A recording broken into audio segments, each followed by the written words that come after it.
So what is up, Cheesy Gang? It is your boy Cheeseburger Moto Vlog. Back again for yet another, hopefully an epic video. As you guys can see, gabi na. So ngayon, bisita tayo sa mga gas station. Check na natin yung presyo ng gas. And actually, magpapagas na din ako tonight. Today is Sunday, tomorrow is Monday, I think. March 9 na ata tomorrow. So, ayun na nga, magmamahal na ang mga gas. Abot daw ng 80, di ba? As per the news, 80 pesos per liter. So may malapit na Petron dito sa amin. Check ko kung magkano yung presyo niya. Kung below 60 pa rin, magpapagas na ako. Kasi as you guys already know, lagi naman Petron ang pinagagas ko sa motor ko, no? So, ayun. But if mahal siya, ikot tayo. May nakita ako doon kanina. Galing kasi, magkasama kasi kami kanina ng girlfriend ko. So, dyan lang sa Harvey 2000 dito sa Taytay, meron ako nakita ng 58 pesos na gas, na premium. Laging premium lang din ang octane ko, yung 95. So, dun tayo magpapagas kung mahal sa Petron or kung mahaba yung pila or kung wala na. So, that's the content for tonight's video, no? Bago tayo maabutan ng talagang pagmahal ng gas. Magpapagas na tayo, full tank na tayo ngayon, men. So yun nga, medyo makati yung nagastos ko sa PMS nito pero magpapa-full tank pa rin ako. Kasi nga, ayun nga, kaysa naman maging 80 pesos na yung gas, no? Ayoko naman nun. Mas mas masakit sa bulsa naman yun, no? Kung pahuli-huli ako. So, let's go. Ito pa naman, ginagamit ko sa pagpasok sa school. As you guys know naman, di ba? Kanina, ang dami ko nung nakita kasi nga nakasasakyan kami ng girlfriend ko kanina. Ang dami ko nung nakita ang mga nagpapanik, parang panic buying nung panahon ng pandemic, di ba? May panic buying kung tawagin. Ito naman, bago magkaubusan ng stock, mga nagsisipagas na, kaya dami ko nang nakikita mga nagpapagas kanina sa sakyan motor, sa mga gas station na daanan namin kanina ng girlfriend ko. Kaya makikisabay na din ako, magpapagas na din ako tonight. Dito na muna tayo sa Petron, check natin yung gas dito. So, let's go. Samahan nyo for tonight's video.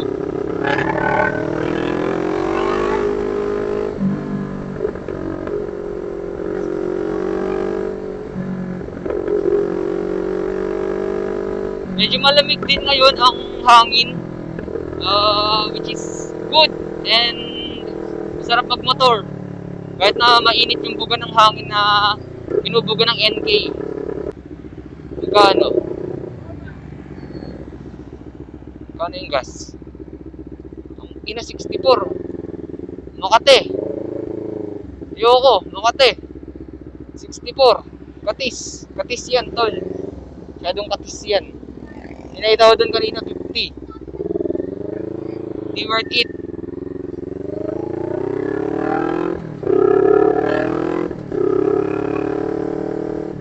Ba't di kasi na lang magbati-bati tayo, no? Huwag na tayo mag-away-away.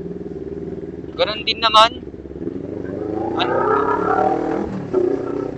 Ano lang din naman ang nagsasuffer, yung mga mamamayan ng bawat bansa. Partida, hindi pa tayo dyan, ha? Ang Pilipinas, hindi pa, what do you call it, parang involved, di ba? Pero naapektuhan na tayo, so, di ba? Hindi na lang kasi magbati-bati. Sa Shell, noon pa lagi ako nagpapas din, laging mahal yan. Mga 70 na nga yung Shell na yan, eh. Pass, ayoko nang tignan. Mahal naman lagi yung gawa ko ng Shell na yan. Ay, tol. Haba ng pila, pass. Pass. Di worth it. Oh, ayan oh. Pila ng pila ng Flying B. Hell na. Ito, magkano to? Magkano yung premium? Hindi ko makita. 59? Dito na kaya tayo? What do you guys think? Alam ko na. I-check ko yung Petron dun sa Antipolo. Yung pataas ng Antipolo, yung Petron dun. Yan, check natin. 59 dun. Check natin dun sa Petron. Ito yung sinasabi ko, Fuel Force kasi hindi kasi familiar at saka bagong bukas lang yan. Mura pa siya. Ano pa siya? 58. 58.85. No, 58.95. So, pag mahal din dun sa Petron sa pataas, dito na lang ako. Di ba? Or kung mahaba man yung pila, dito na lang din ako. Checkpoint. Bungad na bungad. Pagkaliko mo, checkpoint, no? Yan talagang ano yun. Wala akong takas dyan, dude.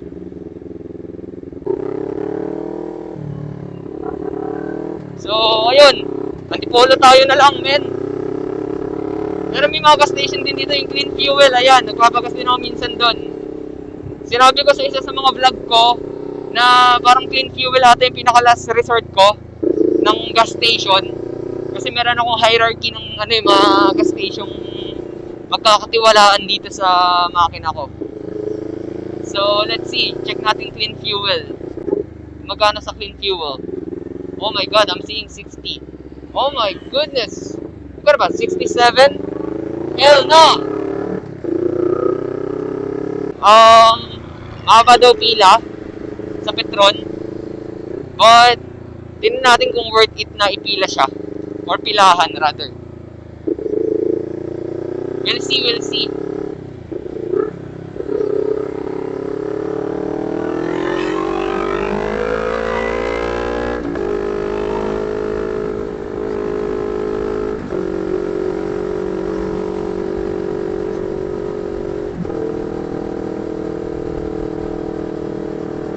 Mabuhangin, no?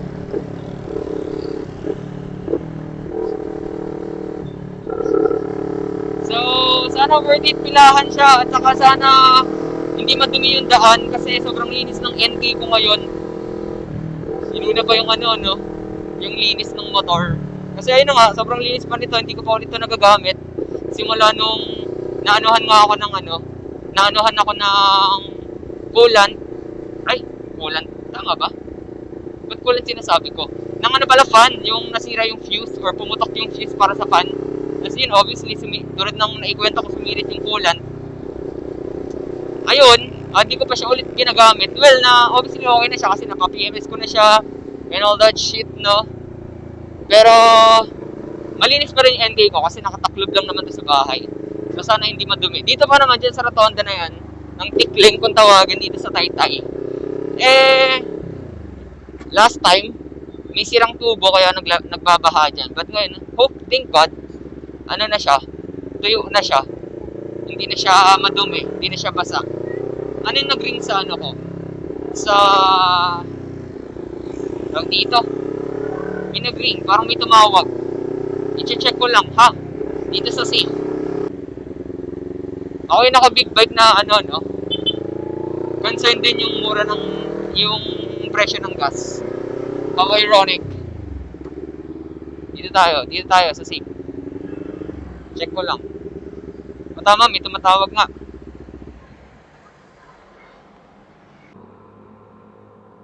Father ko, tumawag. So, balik na tayo sa mission natin. Are we still recording? Oh, yes. We are. I am already expecting na mahaba din ang pila dun tonight. Kahit na anong oras na. Mag-11 na, oh. So, let's see. Sana worth it. Sana hindi tayo maubusan ng stock, no? Para makapagpagas tayo ng matindi. Para makapagpa-full tank tayo. Sana worth it. Kahit man lang 57, no? 57, 58. Walang problema. Basta nasa line of 5 pa siya. Tingnan natin yung clean fuel dito. Oh shit, maambon? Maambon nga. Shemay, maambon. Wag! Kasasabi ko pa lang naman malinis yung motor ko. Ay shit, ang haba ng pila dito sa Shell. Wait lang, check ko. Ay, Shell tuloy sa Petron pala. Magkano ba dito? Hindi ko nga alam kung magkano eh. Magkano ba? Check ko nga. Uy, dito mura pa rin, 58. Dito mura pa rin, dito ako papagas. Andito ako, mabot ako sa Petron Antipolo. Kasi dito mura lagi eh. Hindi ko lang alam pa.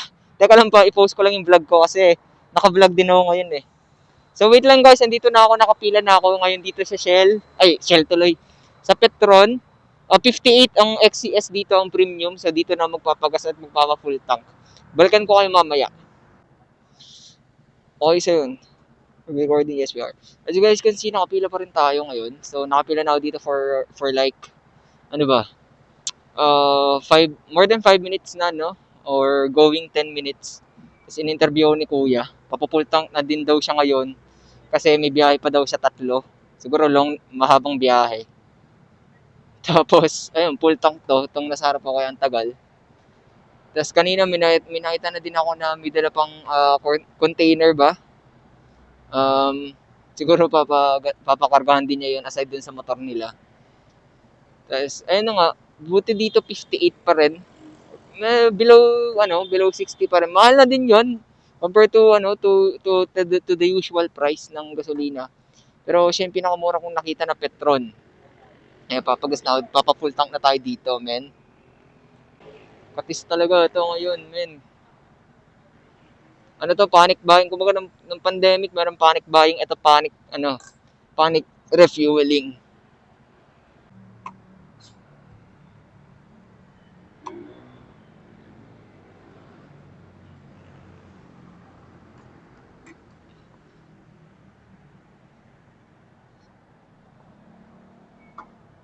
Okay, tayo na.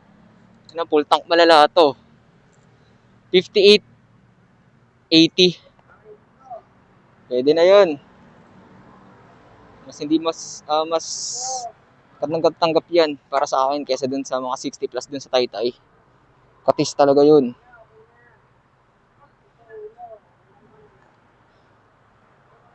Full tank tayo, men. Kaya nga kuya eh. Di ba mag-80 daw? 80 per liter. Ayoko nun. Sila na lang. Buti nga dito, below 60 pa eh. Dun sa amin sa Taytay, mamahal na eh. Dinayo ko pa dito. Petron na pinakababa ngayon. Yung Petron dun sa amin kuya sa Taytay, 67. Ang kate. Ayoko.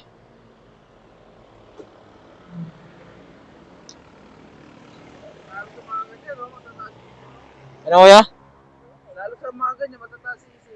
Oo, yung full tank nito, saglit lang ito yun. Pero kaysa naman mag 80 pesos per liter, di ba? Mas masakit yun. Sabi niya talo nito eh. Ha? Sabi talo. Oo. Oo, sa mga bumabiyahe. Tataas din ba yung ang rate? Ayun niya yung problema eh. Hindi. Di ba nagtaas na? Nagtaas na ngayon kasi. Di pa rin nagtataas yung fare namin. Oo. Tataas pa lalo yan sa mga darating na araw. Panigurado.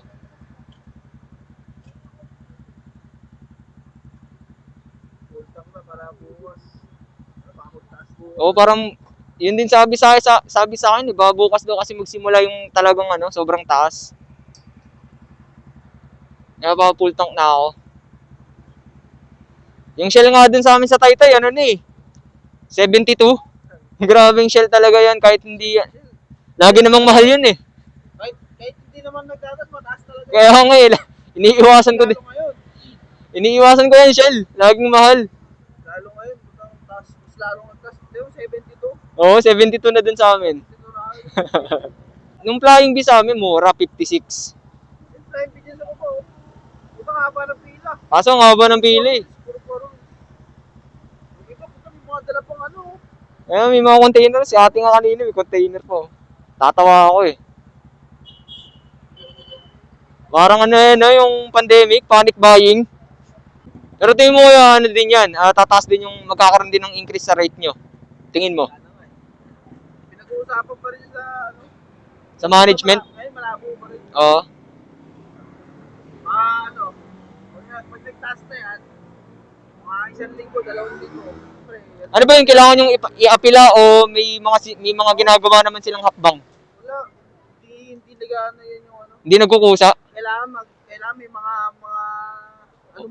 nagpo-protesta mo. Oo, mag-apila muna. Apila.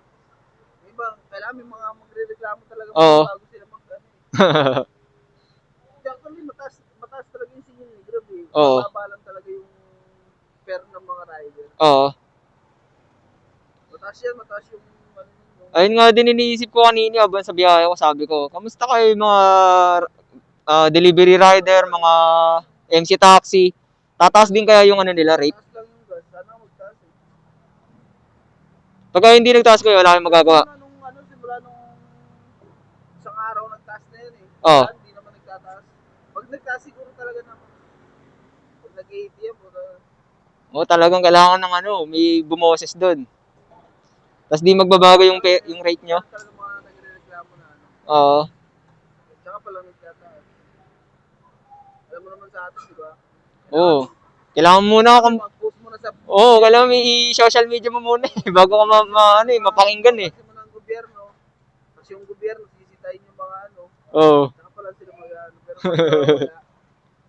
Wala kayo dyan, no? Wala. Pero may point nga yung ibang nagsasabi, may reserve pa naman sila, no? Dapat di mo na biglayin sa taas eh. Hindi, sinasamantala na kagad nila. Kaya nga eh, sabi ko nga kanina yung nasa unahan kong sasakyan, mga opportunista talaga yung mga may-ari nito mga ano eh, gas station eh. Yung clean fuel dyan sa ano, puta binibidyoan nila kasi ano na kagad, 68 na agad yung presyo niya. Mahal, grabe. Diyan din oh, yung clean fuel dyan sa baba, ang mahal din. Yan sa baba, 68 din. Oo. Ayo, pass. Bahala kayo dyan. Petron ako. Video nung sabi niya, abusado kayo. Kaya nga masyado. Kumbaga yung gas pa nila doon, nakuha pa nila sa mababang presyo. Oo. Nagkaroon kasi sila ng ano, excuse para magmahal. Full tank po, XCS.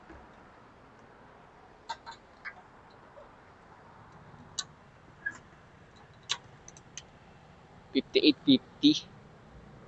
Okay. 58.50. Full tank malala talaga. Full tank malala tayo, sir.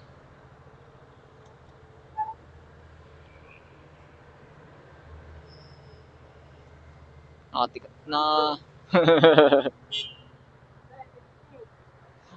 Pag inaraw-araw ko yun, saglit lang yan. Ilang ano ba yan? Ano? Sobrang tipid na pagka 20 kpl. Sobrang tipid na yun. 20 liter per kilometer? 20 kilometers per liter.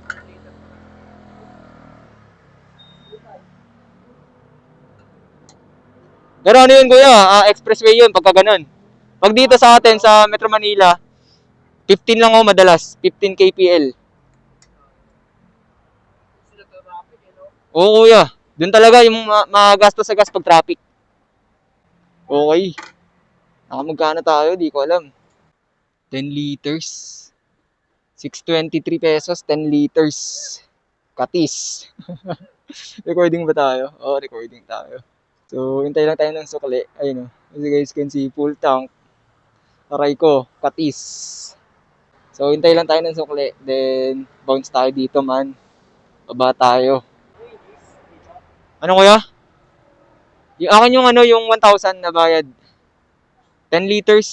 Ayun o. 10 liters, 65. Ayan, 623. Sa'yo yan? Oo, akin yan. Salamat.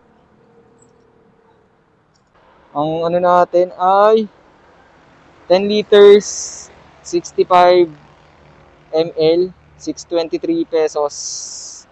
Tapos per liter is 58.50.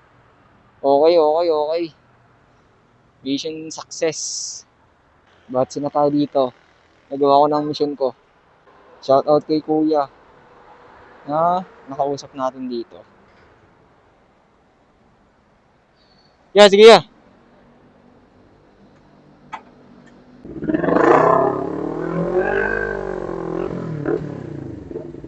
Nagawa ko ng mission ko, masaya na ako. At ang bigat ng motor ko ngayon, full tank baby. Katis. So shout out kay kuyang Grab driver, kay Pops, na nakausap natin habang nag-aantay tayo ng service natin sa Petron Antipolo. Shoutout sa Petron Antipolo. Shoutout sa owner nitong franchise na to. Ang lupit mo, kahit paano mura pa rin naman compared to others. So, shout out. So, bonsa tayo dito, nagawa na natin ang mission natin. Ano pang kasunod na mangyayari? Hindi ba tayo dito sa Antipolo, di ba? Okay. So, mission success tayo. Mission successful tayo for tonight. Well, I guess that's pretty much it for me, no? Talagang sinama ko lang din kayo, guys, para, ayun, nakakaliw din ako kasi pag nakikipagkwentuhan ako sa inyo. Tulad nga ng sabi ko, meron akong na-experience lately na traumatic experience, isang malungkot and very unfortunate na experience. So, ayun, hindi way nakakaliw ako. Hindi sa nakakalimot, pero nakakaliw ako, no? Kasi parang feel ko na din ay may nakakausap ako sa daan. Which is something I appreciate. So, salamat sa mga nanonood at nag-e-enjoy sa panonood ng mga vlogs ko. I highly appreciate you guys every single time. So, that's it for me. Nagawa ko na din naman yung mission ko. Got nothing left for now. But please do not forget to like, subscribe, comment, share. Share your thoughts. I would like to hear your thoughts. And I would love to hear your thoughts. And also support our Facebook page, Cheeseburger Motovlog, username Cheeseburger Motovlog 320. So that's pretty much it for this video. But don't worry, I'll get back to you guys for another epic video. But for now, since traffic na, cheese out.